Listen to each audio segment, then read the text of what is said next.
Hello, welcome to my frequently asked questions. Today I'm answering a commonly asked question about consent for face and neck lift procedures. And consent is a very important aspect of modern day medicine. It's important that you understand exactly what the procedure is you're having and that you understand what the implications are for recovery and the potential risks associated with that. And we're going to talk about that today. So in terms of consent, well, there's a few things that we need to understand, and that is really consent is a process. It's a process by which you as a patient understand the procedure, you understand what the potential expectations, the advantages are of having that procedure, but then also you have an understanding of what the potential recovery is and what those potential risks and complications from the procedure may involve. So, what are the principles of consent? Well, it is an informed decision. So no person can make that decision for you as a patient. You have to have an understanding of what that procedure is, and you have to be able to make a decision that it's right for you. And that means being able to understand what the procedure is, what the potential advantages and expectations that you can achieve, and of course the limitations. What are the alternatives to having surgery? Because sometimes there can be alternatives such as non-surgical treatments. What is the recovery involved? What are the potential risks? And what are the complications that are specific to you? Now, informing your GP in confidentiality, this is important. Allowing adequate time and, of course, confidentiality. And finally, this is if you feel you have enough information, that's great, or you may need further information or further time in order to make that decision. My name is Dr. Julian Silva. I'm a London-based oculofacial cosmetic and plastic surgeon, and facial procedures are all I do. This consultation, this can never be construed as a consultation. This is really meant for information and education purposes. So what is an informed decision? Well, you need to understand a certain amount about the procedure.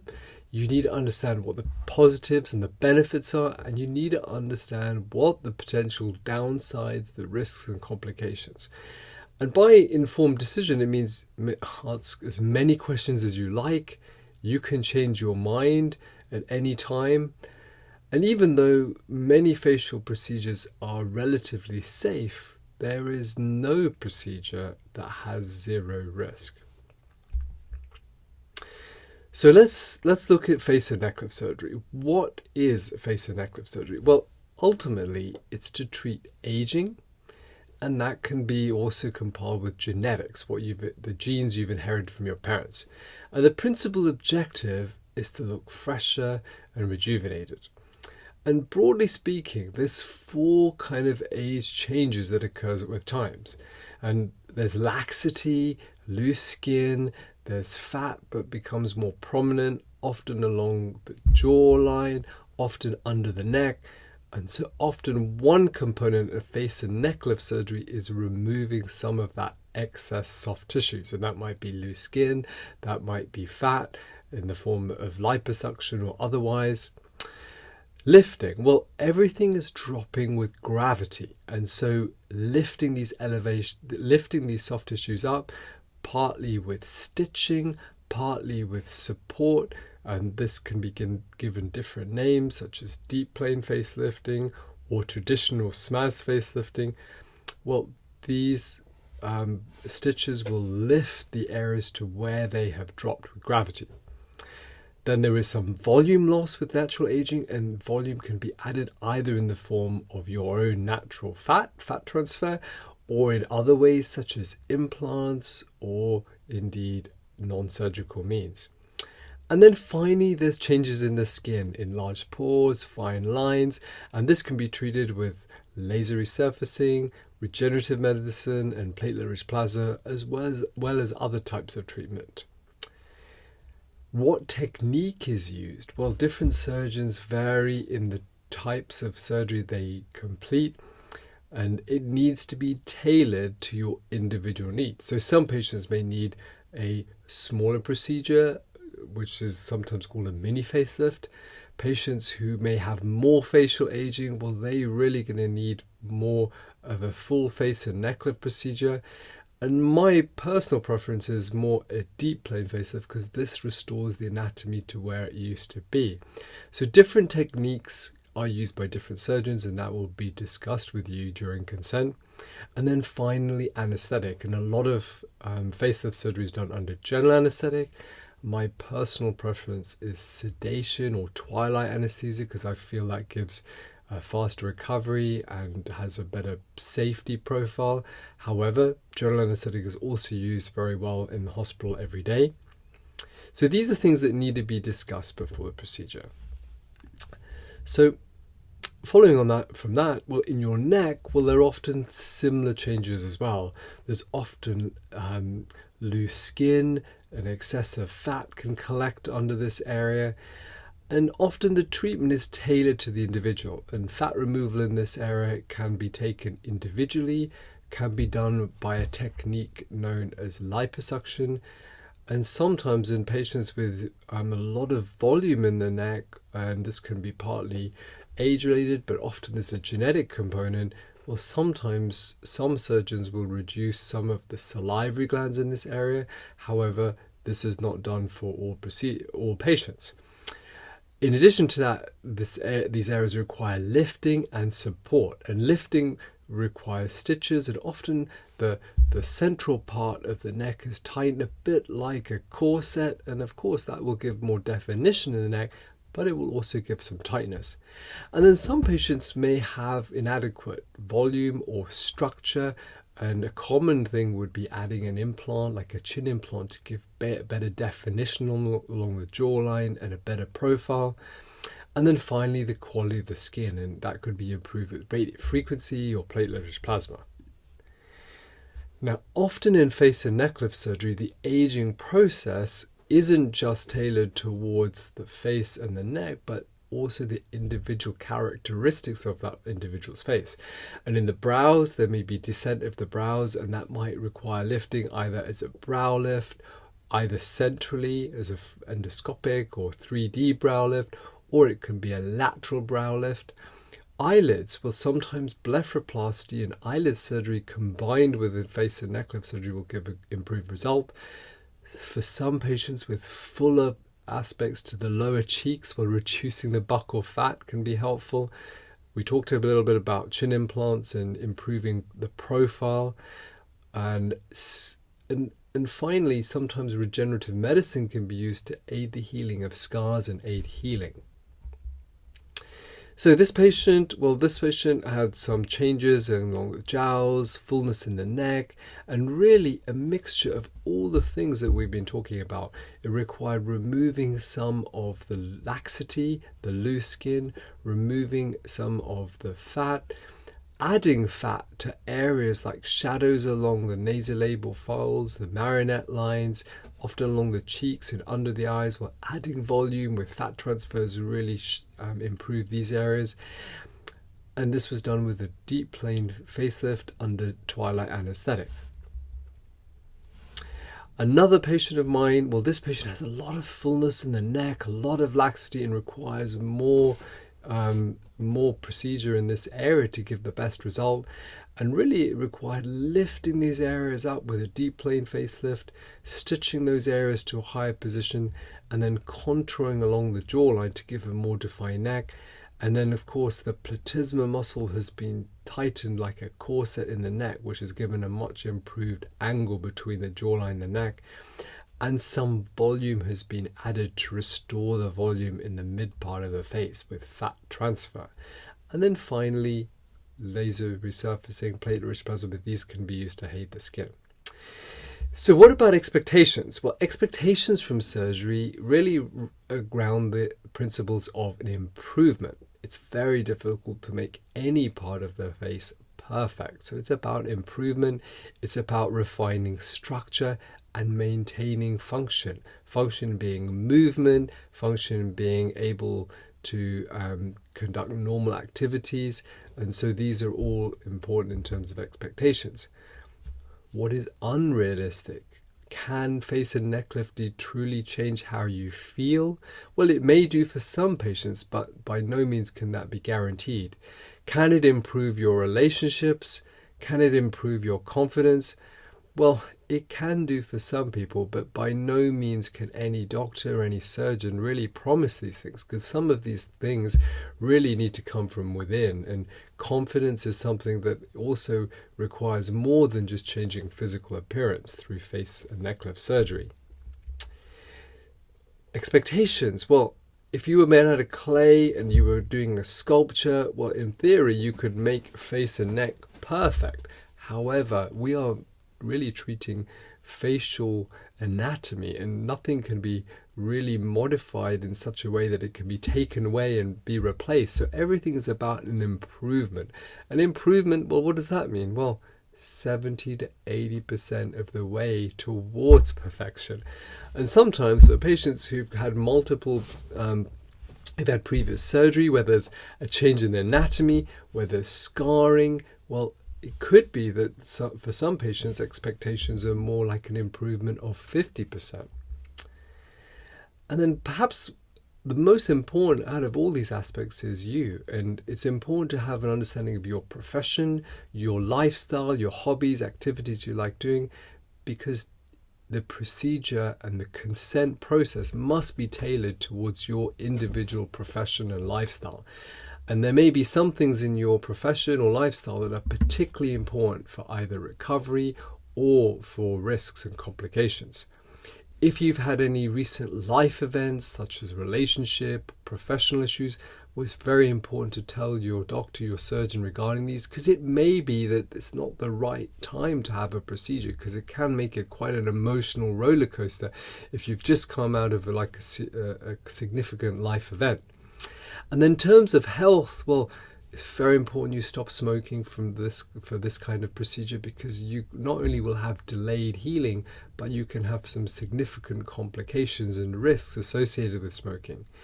Hydration, drinking plenty of fluids after the procedure is important. Sleeping, well, there's good evidence now of sleeping more than 7 hours a day will help recovery. And of course, exercise. Well, you need to have a period of time where you're taking things easy and resting, and I generally advise my patients 3 weeks is a good period of time, and then after that period you can get back to things as normal.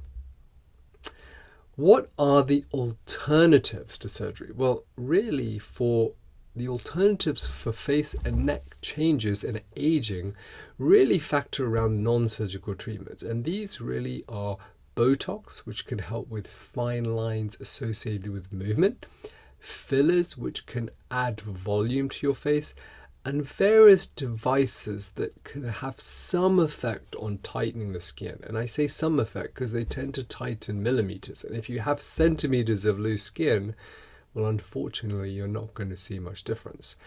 So although non-surgical treatments have come a long way over the last decade, well, if you have a certain amount of age change, which results in lots of loose skin, changes along the jawline, lots of volume loss in multiple areas, these can only be improved with non-surgical treatments, because it's only really surgical face and neck lift surgery that can restore the anatomy to where it used to be. And so they do definitely have a significant role, but there are limitations as well with these treatments. What is the recovery after face and neck lift? Well, it will depend on a few factors. It depends on the type of surgery being completed. It depends on the type of anesthetic. There's more recovery with, say, general anesthetic than with sedation.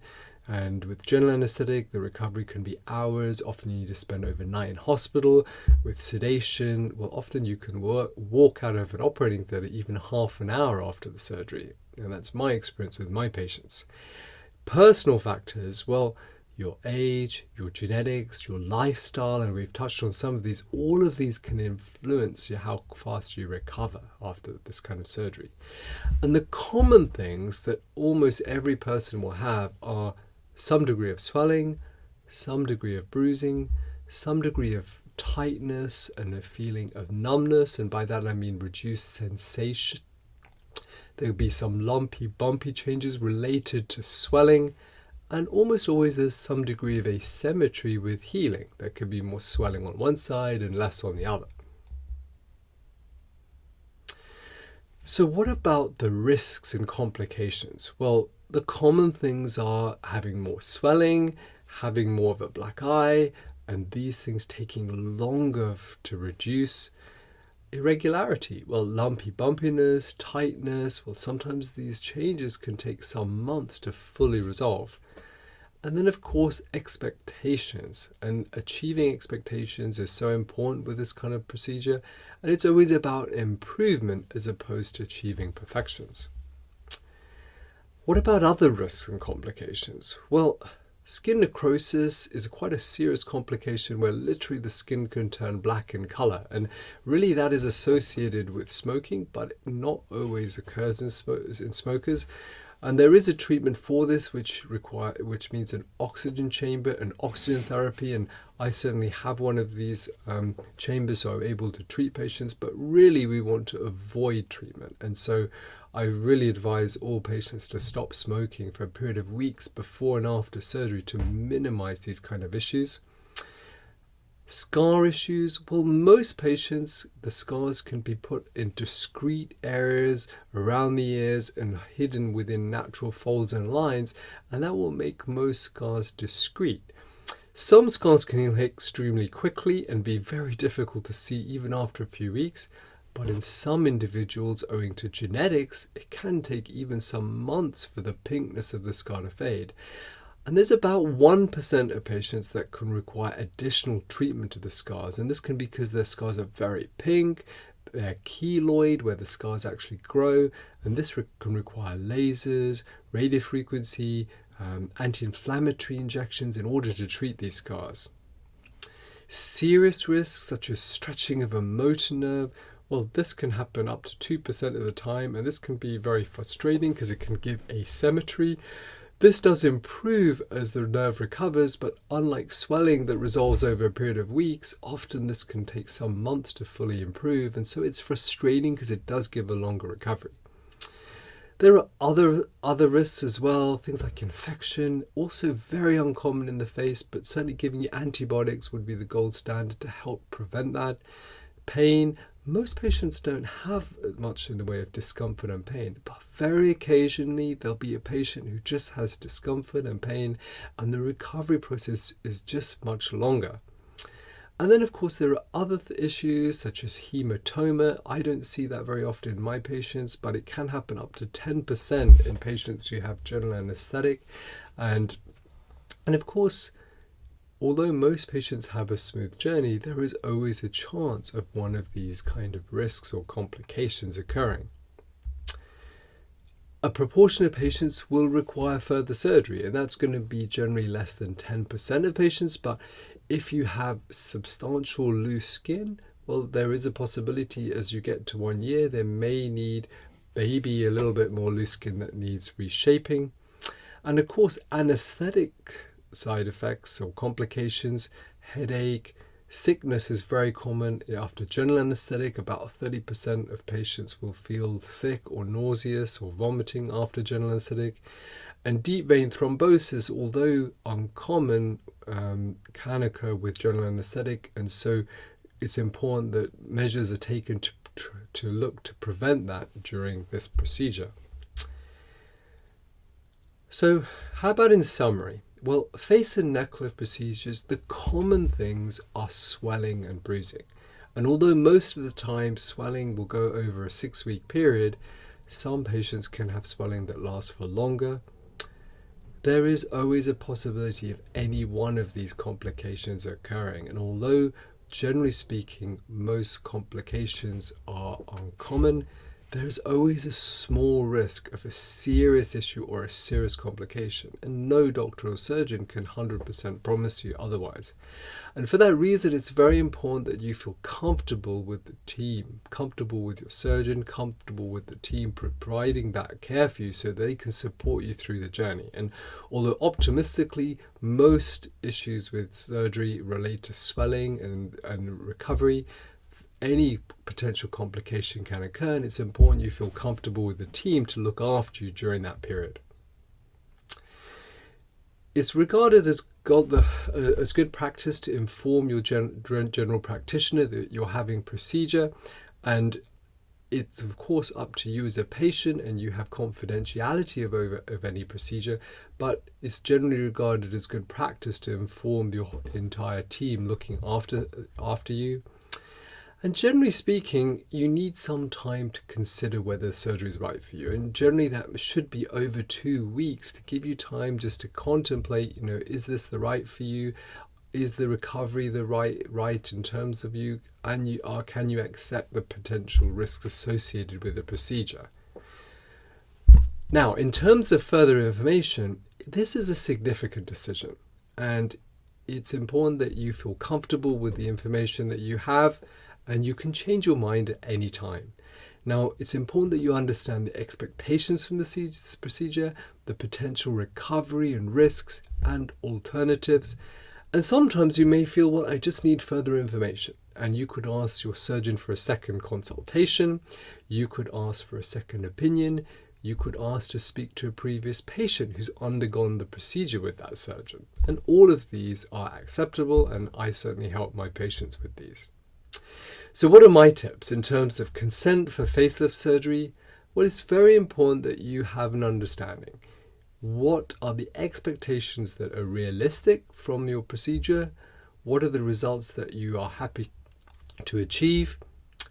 It is surgery. And although risks are generally modest, things do happen, and there's no way of having any procedure with zero risks. It's important that you feel comfortable with the team looking after you and your surgeon, and feel comfortable to ask questions at any point.